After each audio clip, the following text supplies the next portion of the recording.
मग आज कोण कोण आहे आमच्या सभेत?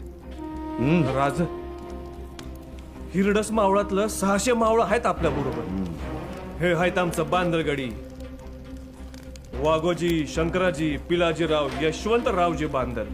राज, हुबा हिरडस मावळ गाजवणारे हे आहेत खटपे, तुकोजी चोर, विचारे, गव्हाणे, चिकणे, फुटवड आणि साळुंके. ज्यांची तलवार काय बरची बी दुश्मनावर भारी पडती या ते आहेत ये बरची 72 दामगुडे. हे आहेत दुश्मनांची शिर उतरवणारे शिरवले. अहो राजा, अजून कुणा कुणाची नावं घेऊ मी? आम्ही समदे म्हणजे बांदलांची सेना, आणि या सेनेतला प्रत्येक बांदलवीर तुमच्यावरून जीव ववाळून टाकायला तयार आहे राजा. होय राजे, आपल्याच सांगीप्रमाणे 600 धारदार मावळा आपल्या सोबत असणार आहे. आणि हो, आपले मेहुणे शंभू